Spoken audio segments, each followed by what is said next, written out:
میں پہلے بھی یہ بات عرض کر چکا ہوں کہ اللہ تعالی سے اپنا تعلق مضبوط کرنے کے لیے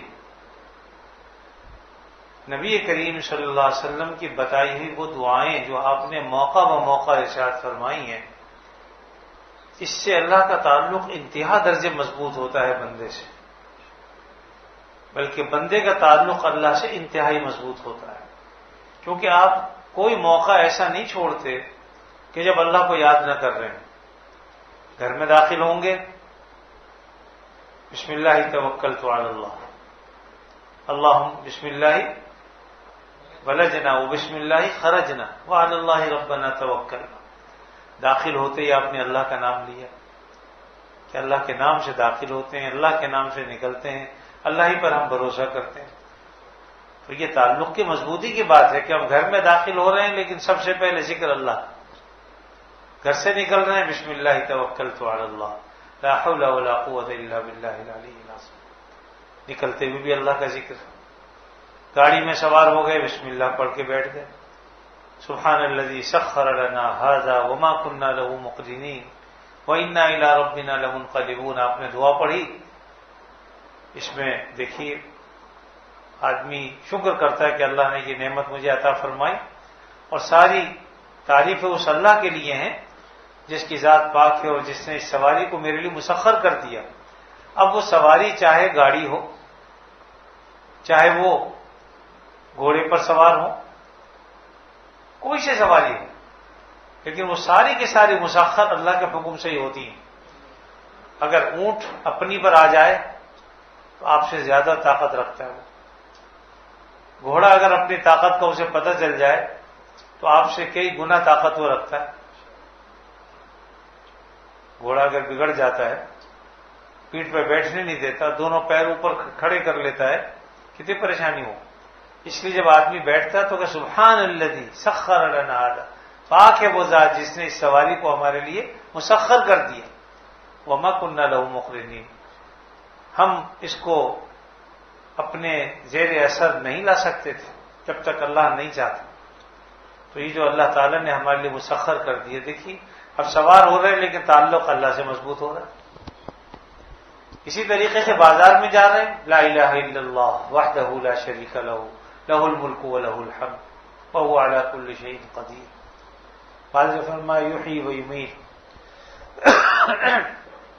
تو یہ دعائیں بھی بتلائی ہیں۔ میرا مطلب یہ ہے کہ یہ وہ دعائیں ہیں سرکار دو عالم صلی اللہ علیہ وسلم کی کہ جن کی وجہ سے یا جن کو پڑھنے سے ہمارا تعلق اللہ تعالی سے مضبوط ہوتا ہے۔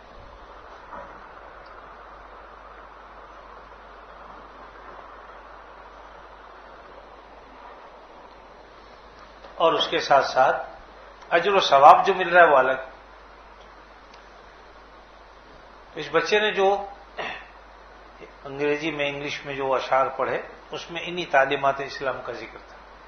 حضرت مولانا منظور احمد نعمانی رحمۃ اللہ علیہ فرمایا کرتے تھے کہ جب میرا کسی غیر مسلم سے آمنا سامنا ہوتا ہے اور اس سے کچھ بات کرنے کی نوبت آتی ہے تو میں سب سے پہلے اسے نبی کریم صلی اللہ علیہ وسلم کی دعائیں بتلاتا ہوں کہ دیکھو آپ صلی اللہ علیہ وسلم نے یہ دعا بتلائی، یہ بتلائی، یہ بتلائی۔ آپ دیکھیے کہ نبی کریم صلی اللہ علیہ وسلم کی دعائیں ایسی ہیں کہ اگر ساری دنیا مل کر بڑے بڑے علماء، فقہاء، محدثین اور احادیث کے شارحین مل کر بھی اگر یہ الفاظ سوچتے کہ ہم ایسے اس موقع کے لیے کیا دعا مناسب ہے تو ممکن نہیں تھا، جس طرح کی دعائیں نبی کریم صلی اللہ علیہ وسلم نے ہمیں سکھلا دی۔ اب دیکھیے آدمی بیت الخلاء میں جاتا ہے، سرکار دو عالم صلی اللہ علیہ وسلم فرمائے کہ دعا پڑھ کے داخل ہو، اللہم انی اعوذ بک من الخبث والخبائث، اللہ میں آپ کی پناہ چاہتا ہوں خبیث شیاطین سے، مذکر ہوں یا مؤنث دونوں سے۔ اب آدمی اگر اپنے طور پر چاہتا کہ میں کوئی دعا کون سی دعا پڑھ کے داخل ہوں اس کو سمجھ میں نہیں آ سکتی بات۔ اسی طریقے سے آپ واپس آ گئے، غفرانک الحمدللہ الذی اذھب عنی العذا وعافانی، تمام تعریف اس اللہ کے لیے جس نے مجھ سے تکلیف کو دور کر دیا اور مجھے عافیت عطا فرما دی۔ تو حقیقت ہے یا نہیں؟ خدا نہ کرے کسی کا پیشاب بند ہو جائے، کوئی اور معاملہ ہو جائے، بڑے پیشاب کا معاملہ ہو جائے، کتنی تکلیف انسان کو. لیکن الحمدللہ جب راحت سے اللہ نے اطمینان سے فارغ کر دیا، یہ نعمت بھی ایسی ہے کہ اس پہ شکر ادا کریں. ہمارے ذہنوں میں یہ بات نہیں آتی کہ یہ بھی نعمت ہے، لیکن اس نعمت کا نعمت ہونا پتہ کب چلے گا؟ خدا نہ کرے آدمی جب مبتلا ہے، مصیبت ہو جائے، کسی کا پیشاب بند ہو جائے، پھر دیکھیے کس قدر تکلیف ہوتی ہے. تو یہ اللہ تعالیٰ کی وہ نعمتیں ہیں جو اللہ نے نبی کریم صلی اللہ علیہ وسلم کے صدقے سے ہمیں عطا فرمائی. تو آپ صلی اللہ علیہ وسلم نے جو یہ سب چیزیں ہمیں بتلائی ہیں، یہ اس لیے کہ ہم وقتاً فوقتاً عمل کریں. اب آپ دیکھیے کون سا موقع ایسا ہے کہ جو آپ صلی اللہ علیہ وسلم نے دعائیں ہمیں نہ بتلائی ہوں. حتیٰ کہ آدمی اگر اپنی بیوی کے پاس جاتا ہے تو وہاں کے لیے بھی دعا بتا دی، یہ دعا پڑھ کے جاؤ، تاکہ یہ اس موقع پر بھی ہم اللہ کو نہ بھولیں، کیونکہ وہ خود فراموشی کا عالم ہوتا ہے. انسان اپنے آپ کو ہی فراموش کر دیتا ہے. لیکن ہمیں ہمارے دین نے یہ بتلایا، آقا دو عالم سرکار دو عالم صلی اللہ علیہ وسلم نے یہ بات بتلائی کہ وہاں پر بھی اپنے رب کو نہ بھولو، اللہ تعالیٰ کو یاد کرو. تو دیکھیے کوئی موقع ایسا نہیں، سو رہے ہوں تب، جاگ رہے ہوں تب، چل رہے ہوں تب. بزرگان دین نے فرمایا جب چلو تو اس طریقے سے اللہ کا ذکر کرو کہ اپنے جب قدم اٹھاؤ تو ایک قدم اٹھاؤ تو کہو لا الہ، الٹا اٹھاؤ تو الا اللہ، لا الہ الا اللہ، دل ہی دل میں کہتے رہو. کچھ عرصے زبان سے کہنے کی مشق کرو گے، اللہ تعالیٰ دل کو جاری فرما دیں گے. پھر انسان کا دل بولے گا، چاہے زبان بولے نہ بولے. لیکن آپ اگر کسی سے گفتگو بھی کر رہے ہیں لیکن زبان دل جاری ہو جائے. بعض لوگوں کے ہاں یہ ہوتا ہے کہ وہ دل پر تصرف کرتے ہیں، دل پر نظر ڈالتے ہیں، توجہ ڈالتے ہیں، جس سے بعض اوقات دل جاری ہو جاتا ہے. لیکن ہمارے بزرگوں کا یہ طریقہ نہیں. اصل طریقہ یہی ہے جو فطری ہے کہ اللہ کا ذکر کرو، اللہ کا نام لو، اس قدر لو کہ دل خود بخود اللہ کی یاد میں مشغول ہو جائے. پھر آپ 10 آدمیوں کے بیچ میں بھی ہوں گے نا تو اپنے آپ کو تنہا محسوس کریں گے. یعنی اللہ تعالیٰ کے ساتھ گفتگو ہوتی رہے گی، دل جاری رہے گا. دیکھیں نا، دکان پہ آپ بیٹھے ہوئے کام کر رہے ہیں، لیکن دل میں یہ ہے کہ بھائی نماز کا وقت ہوتا ہے، بس جلدی سے میں نے جانا ہے. نماز کا دھیان لگا ہوا ہے. 100 آدمی آپ کے پاس سودا لینے آ رہے ہیں، خرید و فروخت ہو رہی ہے، سب کچھ ہے، لیکن دھیان آپ کو مسجد کی طرف لگا ہوا ہے. یہی تو چیز ہے بس. تو اسی طریقے سے آپ ہزاروں آدمیوں کے درمیان گرے ہوئے ہوں گے تب بھی آپ کا دل اللہ کی طرف لگا رہے. بس یہ اصل چیز ہے. جو بھائی مصطفیٰ صاحب نے اشعار پڑھے حضرت مولانا منصور صاحب کے، جو ساؤتھ افریقہ میں اس وقت ہوتے ہیں، شیخ الحدیث ہیں وہاں کے ماشاءاللہ، حضرت والا کے بہت بڑے عاشق تھے. تو انہوں نے بھی یہی چیز اس میں بیان کی ہے کہ ابھی اللہ کی محبت میں تم نے تکلیف اٹھائی کب ہیں؟ آپ سوچو تو صحیح. جو جتنا اللہ کا پیارا ہوتا ہے اس پر تکالیف آتی ہیں، ایسا نہیں ہے کہ نہ آئے. آزمائشیں ہیں، پریشانیاں ہیں، تکالیف ہیں. انبیاء علیہ الصلوۃ والسلام کو سب سے زیادہ آزمائشوں سے گزرنا پڑا. صرف حضرت سیدنا ابراہیم علیہ الصلوۃ والسلام کو دیکھ لیجئے، کبھی آگ میں ڈالے جا رہے ہیں، کبھی کہا جا رہا ہے بیٹے کو ذبح کر دو. کتنے امتحانات آئے. اللہ نے قرآن مجید میں اس کو بیان بھی فرمایا، وَإِذِ ابْتَلَىٰ إِبْرَاهِيمَ رَبُّهُ بِكَلِمَاتٍ فَأَتَمَّهُنَّ. حضرت ابراہیم کو جن جن چیزوں میں ہم نے مبتلا کیا، یعنی امتحان لیا، فَأَتَمَّهُنَّ، انہوں نے اس کو پورا کیا. ہر امتحان میں کامیاب ہوئے. اللہ تعالیٰ نے جس کو کامیاب کہہ دیا اس سے بڑا کامیاب کون ہو سکتا ہے؟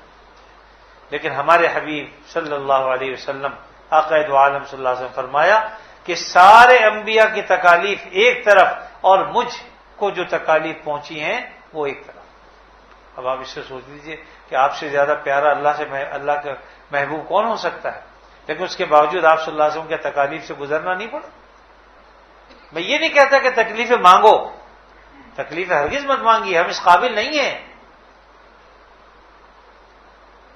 لیکن اگر کبھی آ جائے تو پھر اس تکلیف کو سہو، اس تکلیف کو دور کرنے کے اسباب بھی اختیار کرو. اللہ تعالی سے مانگو بھی کہ اللہ اس تکلیف کو دور فرما دیجئے، میں اس تکلیف کا متحمل نہیں ہوں، اس کا بوجھ برداشت نہیں کر سکتا. اللہ سے مانگتے بھی رہیے، بہادری مت دکھائیے کہ میں ہر طرح سے راضی ہوں، جیسے اللہ تعالیٰ تکلیف دے میں برداشت کر لوں گا، ایسا مت کہیں، یہ کلمات بہت بڑے ہیں۔ بعض اوقات آزمائش آ جاتی ہے اور آ گئی تو بعض اوقات اس کو نبھانا مشکل ہو جاتا ہے، اس لیے اللہ تعالیٰ سے یہ کہتے رہیے کہ یا اللہ اس تکلیف ٹھیک ہے آ گئی ہے، میں راضی ہوں، لیکن اس تکلیف کو دور کر دیجیے، میں بہت عاجز ہوں، کمزور ہوں۔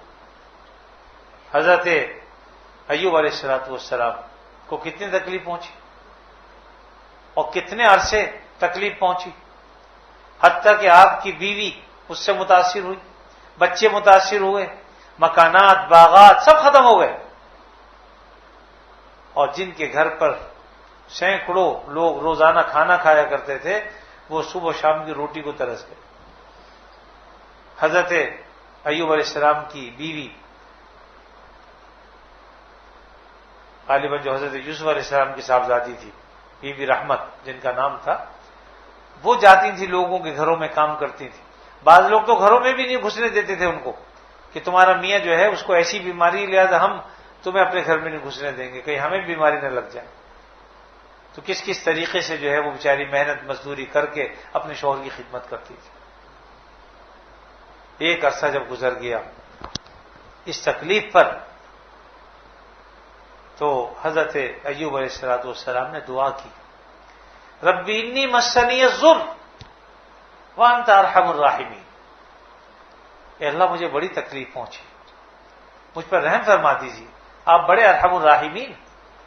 ربی انی مسنی الضر، اللہ تعالیٰ قرآن مجید میں فرماتے ہیں کہ وَوَهَبْنَا لَهُ أَهْلَهُ وَمِثْلَهُ، ہم نے ان کی اہلیہ بھی ان پر لوٹا دی صحیح حالت میں، اور جتنی اولاد ان کی گئی تھی اس سے دوگنی اولاد اور عطا فرما دی۔ کسی نے کہا کہ آپ پہلے دعا یہ کیوں نہیں کرتے تھے، اتنے عرصے بعد آپ نے یہ دعا کی، پہلے کر لیتے۔ کہا کہ مجھے شرم آئی اپنے رب سے کہ مجھے اس نے سالوں سال نعمتوں سے نوازا، صبح و شام میں نعمتوں میں رہا، اب جب تکلیف آئی تو میں فوراً جو ہے وہ اس تکلیف کو دور کرنے کی دعا کروں، مجھے اس بات سے شرم آئی، اس لیے جب تک وہ عرصہ نہیں گزر گیا جتنی نعمتوں میں رہا تھا اس وقت تک میں نے دعا نہیں کی۔ لیکن یہ نبیوں کی شان، ہماری نہیں، یاد رکھیے وہ نبی تھے، ان کے حوصلے بہت اونچے تھے، ان کے ظرف بہت وسیع تھے، ہم تو تھوڑی دیر کے بعد ساری نعمتیں بھول جاتے ہیں۔ آج ذرا سے سر میں درد ہو جائے تو ہمیں یہ بات بھول جائے گی کہ 60 سال تک سر میں درد نہیں ہوا تو کبھی اللہ کا شکر ادا نہیں کیا، آج 60 سال کے بعد ذرا سے سر میں درد ہو گیا تو چیخنے لگے، اللہ سے شکوے کرنے شروع کر دیے۔ تو یاد رکھیے بیماری مانگیے مت، تکالیف مانگیے نہیں، اللہ سے ہمیشہ عافیت مانگیے، یا اللہ عافیت عطا فرما۔ لیکن اگر کبھی آ جائے تو پھر اس پر رضامندی ظاہر کیجیے کہ اللہ میں راضی ہوں لیکن میں بہت کمزور ہوں، اس کو مجھ سے دور فرما دیجیے۔ رات کو تنہائی میں رو کر 2-4 رکعت تہجد میں پڑھ کر اللہ سے مانگیے۔ اور میں ہمیشہ یہ بات عرض کرتا ہوں کہ دنیا کے سامنے مت روئیں، اپنے ہوں یا پرائے، لوگ تو آپ کی بات سنیں گے، رو رو کے سن لیں گے، بعد میں آپ کی بات ہنسیں گے، اور آپ کی اس مصیبت کو دور بھی کرنے میں قدرت نہیں۔ اس لیے جو مصیبت اور پریشانی وہ اللہ ہی کے سامنے روئیے، اللہ سے کہیے، اس کو پتا ہے لیکن وہ چاہتا ہے کہ اس کا بندہ اس کے سامنے اس پریشانی کو رکھے، یا اللہ یہ بھی بیماری، یا اللہ یہ بھی بیماری، یا اللہ یہ بھی بیماری۔ میں ایک دفعہ حج پر گیا الحمدللہ اللہ تعالیٰ کے فضل و کرم سے، تو وہاں میدان عرفات میں نے ایک صاحب کو دیکھا، میں نے اس جیسی دعا آج تک کبھی نہیں سنی۔ کیا چھوٹی سی چھوٹی خواہش تھی جو اللہ کے آگے وہ نہیں رکھ رہے تھے، رو رو کے، یا اللہ مجھے یہ تکلیف ہے، اس تکلیف کو دور کر دے، اللہ فلاں ناراض ہے اس کو راضی کر دے۔ چھوٹی چھوٹی سی باتیں ایسی کہ اس سے پہلے میں نے کبھی نہیں سنی، لیکن واقعی پتہ چلا کہ اللہ کے سامنے اپنی حاجتیں انسان کیسے پیش کرتا ہے، یہ کیسے پیش کرنی چاہیے۔ ہمیں تو دعا بھی مانگنی نہیں آتی، ہم محتاج ہوتے ہیں کہ مولوی صاحب کو بلا کے دعا کرا۔ اللہ سے دعا مانگنا سیکھو۔ ہمیں ہمارے بزرگوں نے کہا کہ اپنے رب سے چپکے چپکے باتیں کیا کرو، اپنے رب کو راضی کرو، چپکے چپکے باتیں کرو، یا اللہ یہ پریشانی آ گئی، یا اللہ یہ تکلیف آ گئی، اے اللہ آپ ہی دور کر سکتے ہیں، یا اللہ میری پردہ پوشی فرمائیے، یا اللہ تو جانتا ہے میں کیسا ہوں، نالائق ہوں، پر تیرا بندہ ہوں، یا اللہ مجھے معاف کر دے، مجھے یہ تکلیف ہے اس کو دور کر دے، مجھے یہ حاجت ہے اللہ پوری کر دے۔ اللہ کے سامنے رو بھائی، گڑ گڑاؤ۔ اللہ تعالیٰ تمہارا رونا دیکھنا چاہتے ہیں کہ اس کا بندہ روئے، گڑ گڑائے، آنکھوں سے آنسو نکلیں۔ اللہ قادر مطلق ہے، وہ جانتے ہیں ہماری تکالیف کو بھی، لیکن ہماری زبان سے سننا چاہتے ہیں۔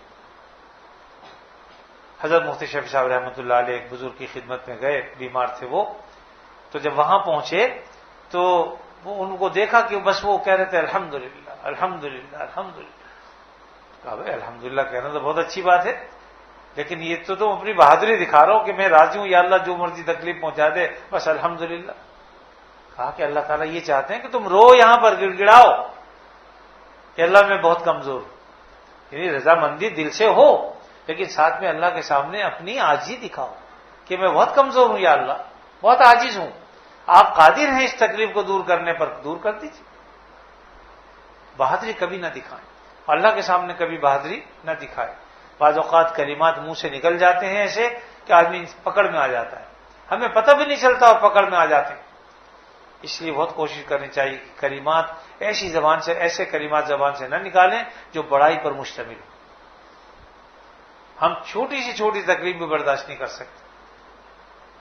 اللہ تعالیٰ بس اپنے فضل و کرم سے ہمیں ایسی سوچ عطا فرمائے اور ایسی دین کی فہم عطا فرمائے کہ وقت کا جو تقاضا ہو اس کے مطابق اللہ ہم سے عمل کرائے۔ ہم نے اپنے بزرگوں سے سنا کہ بعض اوقات دین کا جو تقاضا ہوتا ہے آدمی وہ نہیں سمجھ رہا ہوتا، اور دوسرے تقاضوں پر، دوسرے چیزوں پر وہ جاتا ہے جو تقاضا نہیں ہوتا۔ بھائی اگر گھر میں کوئی بیمار ہے، والد بیمار ہیں، والدہ بیمار ہیں، یا بیوی بیمار ہے، یا بچہ بیمار ہے، وقت کا تقاضا یہ ہے کہ تم اس کی تیمارداری کرو، اس کو ڈاکٹر کے پاس لے کے جاؤ، اس کو دکھلاؤ۔ اب تم اس تکلیف میں روتا ہوا چھوڑ کے اس کو پتہ چلا کہ 3 دن کے لیے چلے گئے، نہیں، وہ تقاضا نہیں ہے۔ اس وقت کا تقاضا یہ ہے کہ اپنی بیوی بچوں کا خیال رکھو۔ اللہ تعالیٰ وقت دے تو دین کی خدمت کریں، منع تھوڑی۔ لوگ اس کو غلط سمجھ لیتے ہیں۔ وقت کے تقاضے پر عمل کرو۔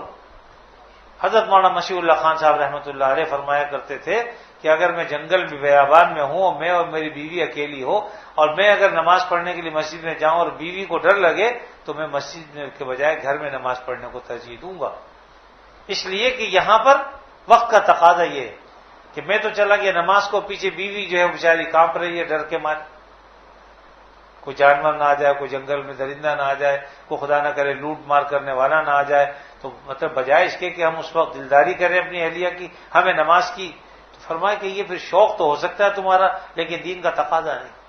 دین کا تقاضا یہ ہے کہ اس تقاضے کو سمجھو، وقت پر اپنی بیوی کے پاس رہو۔ یہی وجہ ہے، حدیث میں آتا ہے کہ بھی اگر گھر میں والدین بیمار ہیں اور وہ تمہیں پکار رہے اور کوئی سننے والا بھی نہیں ہے تو تمہیں چاہیے نماز توڑ کے جاؤ ان کی خدمت کے لیے کہ کیا مسئلہ ہے، خاص طور پر جب نفل نمازیں پڑھ رہے ہوں اس وقت توڑ کے فوراً پہلے ان کی آواز سنو کہ وہ کیا کہہ رہے ہیں۔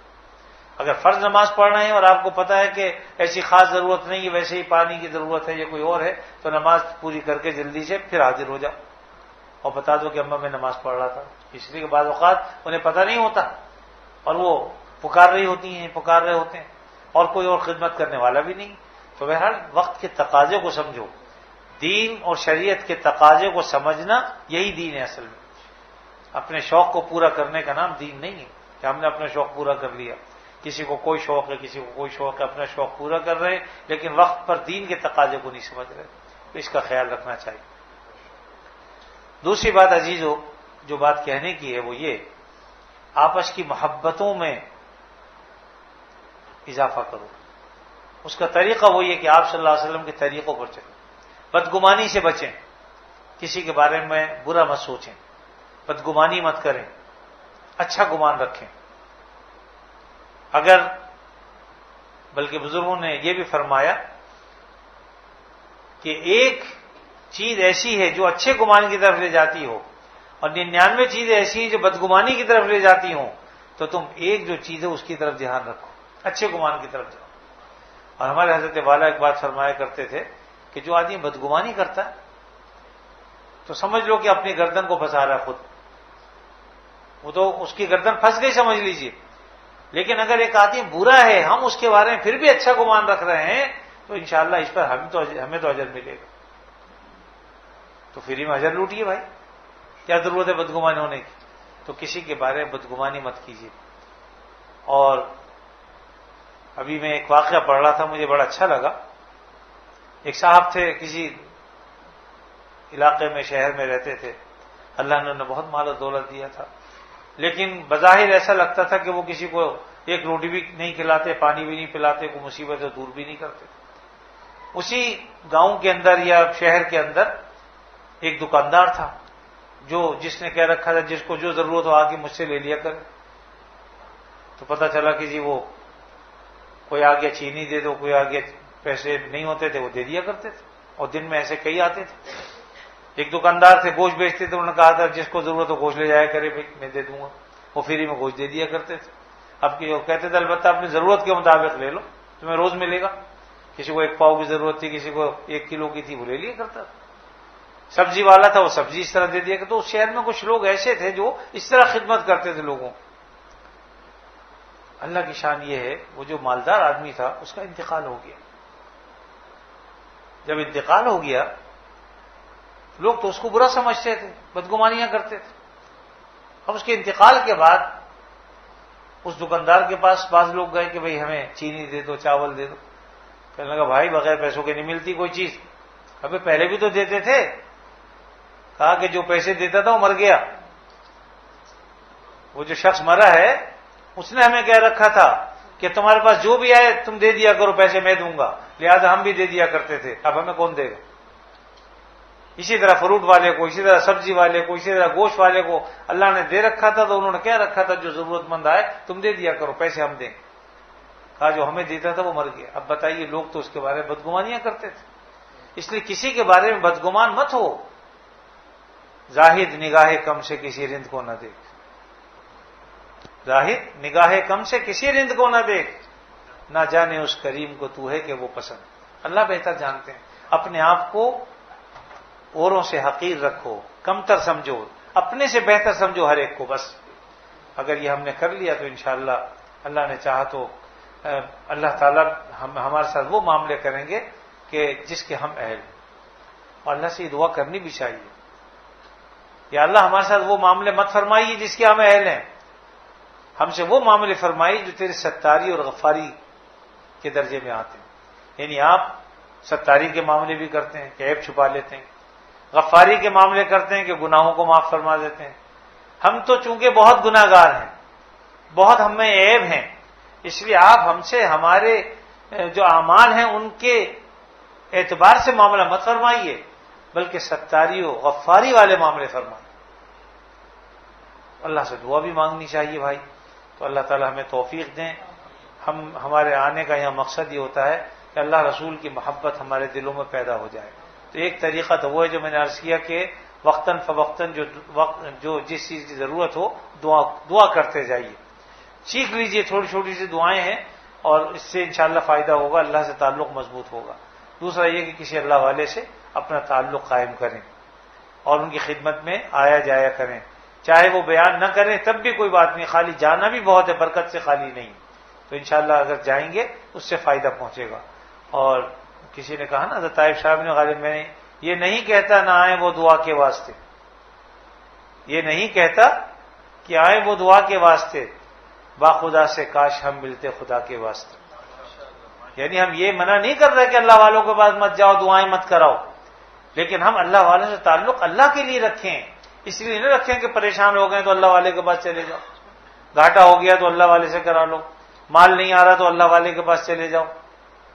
نہیں، ان سے ملے جلیں، اللہ کے لیے ملیں، اللہ کو پانے کے لیے ملیں. مال پانے کے لیے کیا ملنا بھائی؟ مال تو کافروں کو بھی ملتا ہے. تو اس لیے اللہ والوں سے تعلق رکھیے تاکہ بڑی بڑی چیز حاصل کرنے کے لیے، اور اللہ سے بڑی کیا ہو سکے، چونکہ وہ اللہ کی معرفت رکھتے ہیں اس لیے ہمیں بھی اللہ تک پہنچاتے ہیں. اللہ تعالیٰ اپنے فضل و کرم سے ہم سب کو بات کو سمجھنے کی توفیق دے. دوسری بات یہ ہے کہ ہر معاملے میں کوشش کریں کہ آپ صلی اللہ علیہ وسلم کی سنتوں پر عمل ہو. اور میں اکثر و بیشتر آپ حضرات کو بھی ماشاءاللہ جو واقف ہیں جانتے ہیں حضرت والا کا جو شعر ہے کہ نقش قدم نبی کے ہیں جنت کے راستے. نقش قدم نبی کے ہیں جنت کے راستے، اور اللہ سے ملاتے ہیں سنت کے راستے۔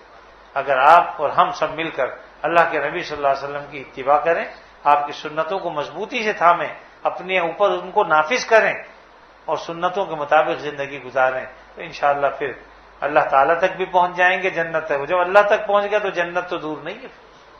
اللہ راضی ہو جائے تو پھر جنت تو خود بخود۔ اصل جو بڑے اللہ کے نیک بندے ہوتے ہیں واقعتاً عارف باللہ جن کو کہا جاتا ہے، وہ صرف جنت کے لیے عمل نہیں کرتے، وہ اللہ کو راضی کرنے کے لیے کرتے ہیں۔ انہیں اس کی پرواہ نہیں ہوتی، وہ کہتے ہیں اللہ راضی ہو گیا تو جنت تو خود بخود ملے گی۔ یہ بالکل ویسا ہی ہے جیسے کہ ایک بادشاہ نے کہا تھا نا کہ جس کا جو جی چاہے وہ لے لے، تو کسی نے موتی لے لیا، کسی نے لال لے لیا، کسی نے سونا لے لیا، کسی نے چاندی، لیکن جو ان کا غلام تھا اس نے کچھ بھی نہیں لیا۔ اس نے کہا تم بھی کچھ لے لو، تو کہا کہ جو مانگوں گا مل جائے گا۔ کہا جس چیز پہ ہاتھ رکھو گے مل جائے گی۔ تو جا کے بادشاہ پہ ہاتھ رکھ دیا کہ مجھے بادشاہ چاہیے، یہ جب میرا ہو گیا تو سب چیزیں میری ہیں۔ یہ تھی عقل مندی کی بات کہ آدمی اللہ تعالیٰ کو اپنا کر لے، اللہ مل گیا سب کچھ مل جائے گا، باقی ورنہ اگر کسی نے سونا لیا تو سونا لے کے چلے جاؤ بھائی، چاندی لی تو چاندی لے کے چلے جاؤ، ضرور جواہر وہ بھی ایک دن ختم ہو جائیں گے، لیکن جس کو اللہ تعالیٰ مل گئے تو پھر اس کے لیے کس چیز کی کمی ہے؟ اللہ تعالیٰ مجھے بھی سمجھ عطا فرمائے، آپ سب کو بھی، اور ہم سب کو اللہ تعالیٰ اپنے ذکر و فکر کی توفیق عطا فرمائے۔